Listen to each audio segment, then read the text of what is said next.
Imagine you have just 12 weeks to learn how to walk up to a casual acquaintance Mm-hmm. and completely steer a conversation. Right. Like going from last night's football game to the eternal destiny of their soul. Yeah. And you have to do this without sounding like a telemarketer reading off a script. Oh, yeah. Without starting a heated argument. I mean, it sounds like a recipe for absolute social disaster if handled poorly. Total disaster, right. But today's deep dive is actually looking at a highly engineered training manual that's designed to do exactly that. Yeah. We're unpacking a really fascinating stack of sources that outline a 12-part curriculum for evangelism training. And I just want to set the ground rules right away for this. That's a good idea. We are looking at this purely through the lens of human psychology, and specifically the mechanics of one-on-one conversation.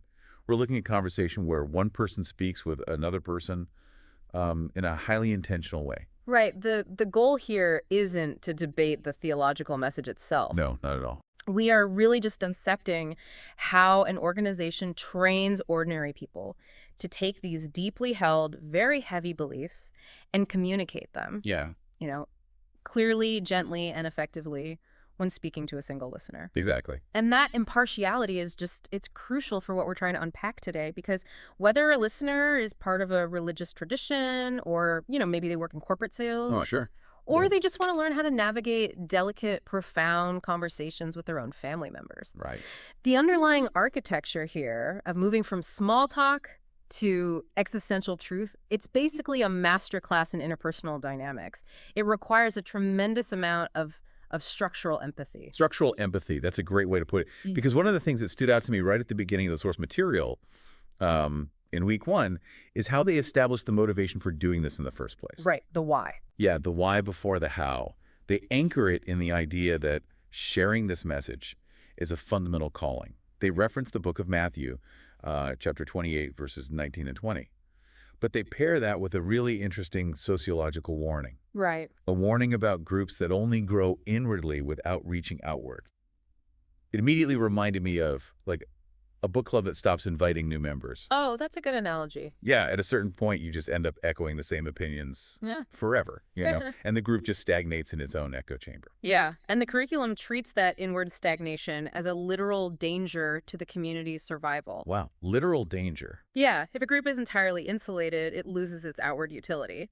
But the fascinating thing is, they don't just leave it at that macro organizational level. They bring it down. They bring it down to the micro level immediately. The very first actionable step they give trainees, it isn't to go stand on a soapbox in a crowded square. Right, no megaphones. No megaphones. It's to write down 5 specific names of people they already know, and to think about and pray for those 5 individuals every single day. See, I found that step to be just psychologically brilliant. Oh, absolutely. Because the overarching concept of evangelism, it can feel massive, right? Yeah. Slightly intimidating, very abstract. Yeah. But by forcing the trainee to focus on 5 specific names, you instantly shrink the scale. You do. You shrink it from a faceless crowd down to a highly focused one-on-one mindset. Right. You have to start viewing the communication not as a broadcast to the masses, but as an intimate dialogue with someone whose context you already understand. Exactly. It grounds the entire endeavor in personal reality. You are considering the actual lived experiences of people you know, Right.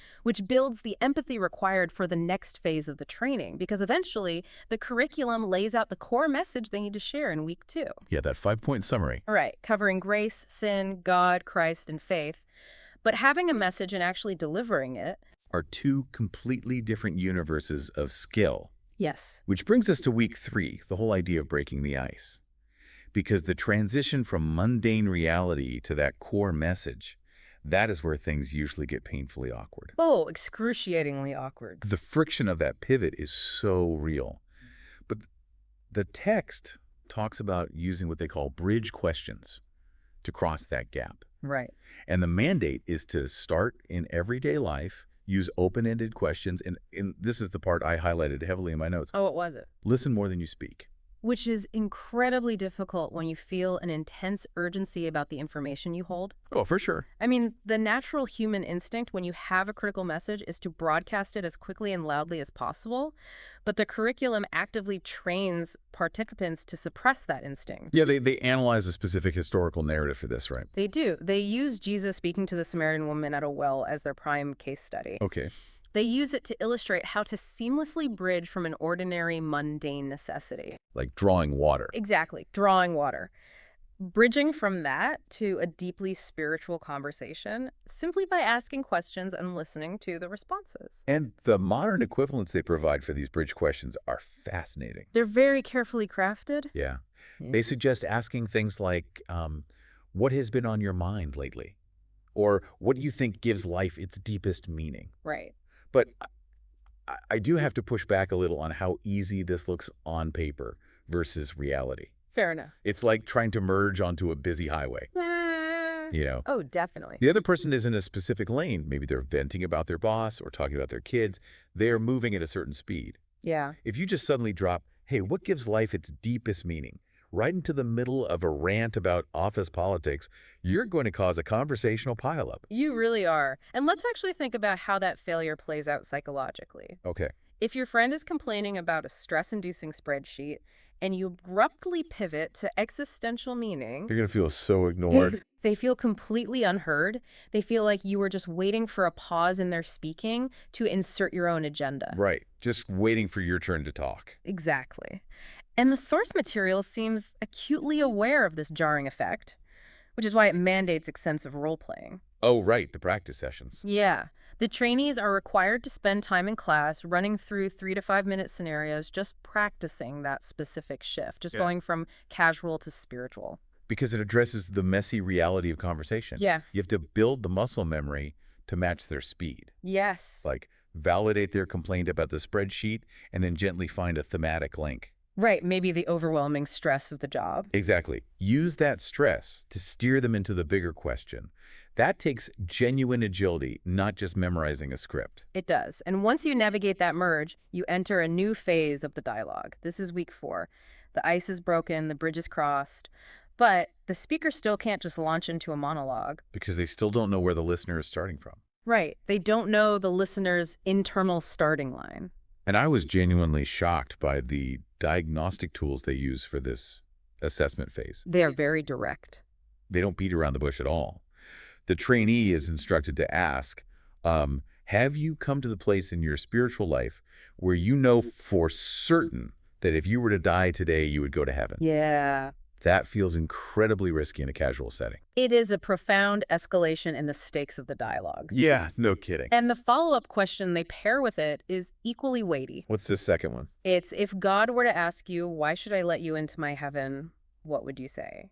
Oh, wow. But when you look at those two questions from a purely analytical communication standpoint, they form a highly efficient mechanism. For mapping their worldview. Exactly, mapping the underlying basis of a person's hope. They're forcing the listener to vocalize their own internal logic. And the curriculum anticipates specific answers too. They do. Like, the trainees practice responding to things like, I'm not sure. Or because I try to be a good person. Or because I'm religious, I go to church. Right. Think about the psychology of that default answer, the I'm a good person answer. Yeah, it's probably the most common one. It reveals an entire subconscious system of belief, a system based on merit, effort, and reward. Ah, I see. By asking why, the speaker doesn't have to guess what the listener believes. The listener hands them the blueprint. So they aren't meant to trigger an argument. Not at all. The questions aren't designed to trap the person or initiate a debate. They are purely diagnostic tools. But tone is absolutely everything with an inquiry like that. Oh, tone is the whole ballgame. I noticed a very specific instruction for the teacher to model these questions using, quote, warmth and humility. Yes. And you can see why. I mean, if I lean across the table with a warm, genuine curiosity and ask, why do you think you'd get in? It opens up a philosophical space. Right. But if I lean across with a stern expression and ask the exact same words, I'm suddenly a prosecuting attorney. It becomes an interrogation. And the defensive walls go right up. The social friction created by those questions can be immense if delivered poorly. The warmth is literally the only thing that keeps the interaction collaborative. Wow. The goal is to safely extract that baseline data so the speaker knows exactly how to tailor the rest of the conversation. Okay, so the speaker has the baseline. They understand the listener's internal logic, whether it's based on merit or uncertainty. Right. Now comes the part, moving into weeks 5 through 8, where they actually have to explain their core message. Yes, the translation phase. But theological concepts suffer from the same problem as, like, medical or tech concepts. They are incredibly dense. And loaded with insider jargon. So how do you explain abstract spiritual principles to someone who just told you they think getting to heaven is about being a good person? The curriculum tackles this translation problem by relying heavily on concrete, universal analogies. They take abstract philosophy and map it onto everyday physical realities. A prime example is how they handle the concepts of grace and sin in week 5. Right. How do they do that? They base this on a text from the book of Romans. The wages of sin is death, but the free gift of God is eternal life. Okay. But instead of diving into a deep theological treatise on atonement, they focus the trainee entirely on the contrast between a wage and a gift. Oh, because everyone understands a paycheck? Exactly. You work for a wage, you earn it, you feel entitled to it because you put in the hours. Right. But a gift's completely different. You don't work for a birthday present. You just receive it. And the curriculum literally has the trainees practice explaining this distinction in 60 seconds. Yes. It's a brilliant way to gently dismantle the "I'm a good person" argument without being insulting. Because you aren't attacking their goodness. Right. You're just shifting the framework from earning Right. to receiving. It bypasses the intellectual defense mechanism entirely. And they use a similar strategy in week 7 when defining what it means to have saving faith. How so? Well, often people equate faith with mere intellectual agreement, Like just acknowledging that certain historical events happened? or that a certain figure existed, yeah. But the curriculum redefines faith as active trust. And they use physical illustrations like sitting in a chair or crossing a bridge or taking medicine to explain it. The chair analogy is so vivid. It really is. I mean, I can look at a chair, inspect the legs, and intellectually agree that it is structurally sound enough to hold my weight, Right. but I am not actually exercising faith in that chair until I physically sit down and trust it to hold me. Exactly. It takes the concept out of the brain and puts it into the body. It demands a transfer of reliance. You are moving from intellectual assent to existential dependence. And beyond these fictional analogies, week 8 introduces another tool to make the abstract feel real. The personal testimony. Yes, the 3-minute story. The trainee is taught to use their own life as a bridge, but it is highly regimented. Very strict parameters. They have to structure it into 3 parts.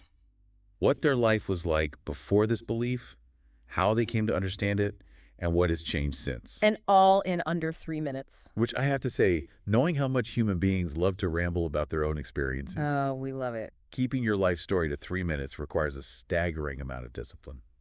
The temptation to over-explain one's own trauma or triumph is so powerful. Right. The time limit forces the speaker to distill their experience down to its absolute essence.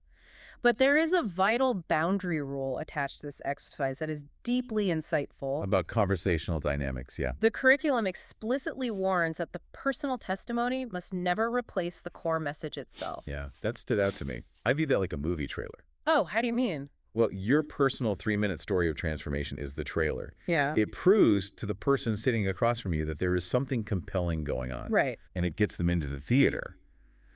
But the actual movie, the main event, is the objective message. Ah, I see. The analogies of the gift in the chair. You use your vulnerability to earn their attention. But your story isn't the final destination. That distinction prevents the conversation from becoming purely subjective. Right. Because if the entire interaction is just, look at what happened to me. Then the listener can easily dismiss it. Exactly, by saying, well, I'm glad that worked for you, but my life is fine. Yeah. But by transitioning from the personal testimony back to the objective concepts of the chair and the gift, the speaker maintains the universal stakes of the dialogue. Okay, so we are deep in the woods of the conversation now. We really are. You've merged into their lane, diagnosed their worldview, used the chair analogy, and shared your 3-minute trailer. Sounds like a lot of work. It is. Yeah.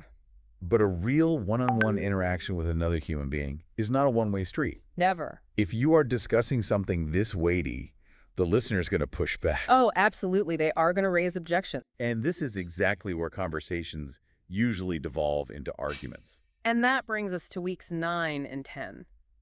The handling of objections is arguably the most sophisticated part of this entire training manual. It really feels like it. They provide a complete taxonomy of pushback. Yeah, breaking it down into 4 distinct types. Right. Intellectual, emotional, volitional, and diversionary. Let's break those down, because understanding why someone is pushing back dictates exactly how you should respond. It does. Intellectual objections seem pretty straightforward. It's someone arguing about the historical accuracy of a text. Or pointing out a perceived contradiction between science and faith. Right. The friction there is cognitive. But emotional objections operate on a completely different level. Yeah, how does the manual describe those? These are often rooted in deep personal pain.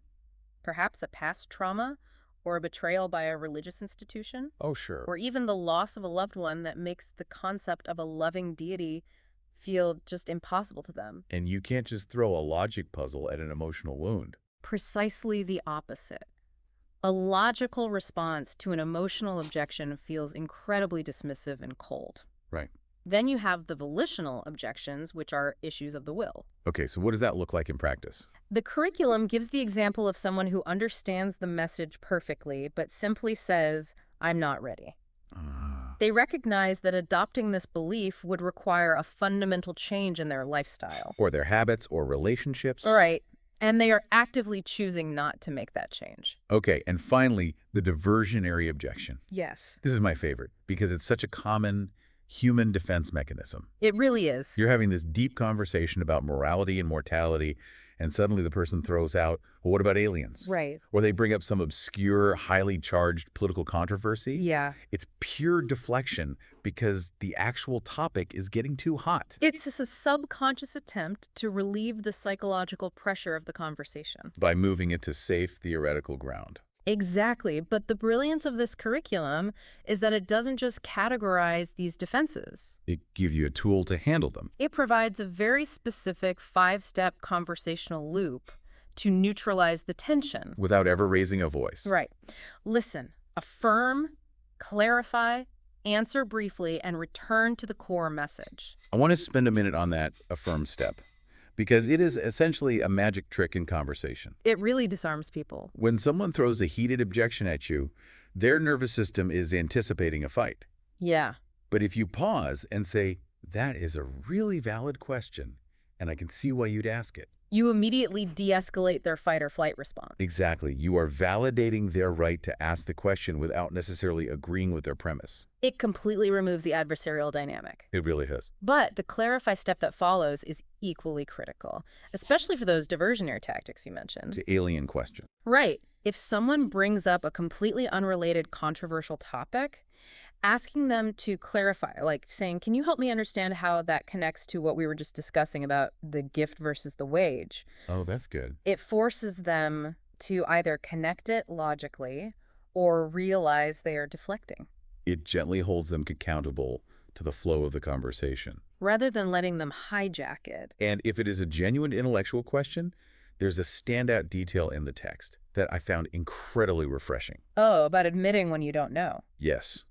The trainees are explicitly instructed that it's perfectly acceptable to say, I don't know. Yeah. If they get hit with a complex historical question they can't answer, they are taught to admit it and then use that step 5. Return to the core message. Exactly.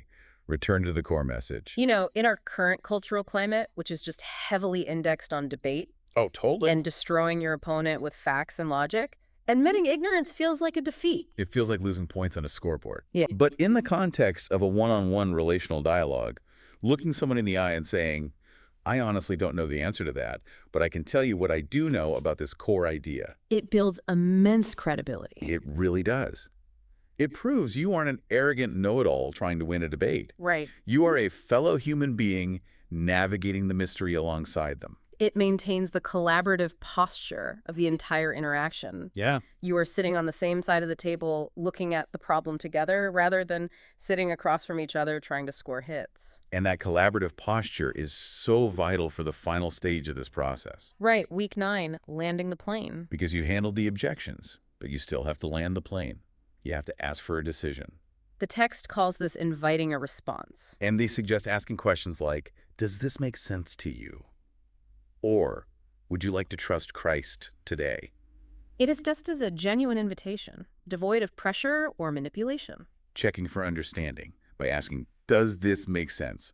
Respects the listener's autonomy. It does. And the curriculum makes it very clear that this invitation is not the end of the road. Right. This isn't designed to be a hit-and-run interaction. No, there's a massive emphasis on what happens after the conversation in weeks 11 and 12. Yes. The training culminates in full role plays where they focus heavily on etiquette and cultural sensitivity. Which is basically knowing how to read a room. Yeah, understanding social boundaries Yeah. and leaving graciously if the person isn't interested. But if the person is interested, the dynamic shifts. It moves from a one-time presentation to an ongoing relationship. They outline a whole 4-week follow-up plan, right? Yeah, focused on early discipleship, Mhm. integrating the new person into a community, reading texts together, and offering support. Wow. And the entire 12-week process wraps up with the participant making a 30-day personal commitment to keep practicing these conversational mechanics. So to pull all these threads together, Hmm.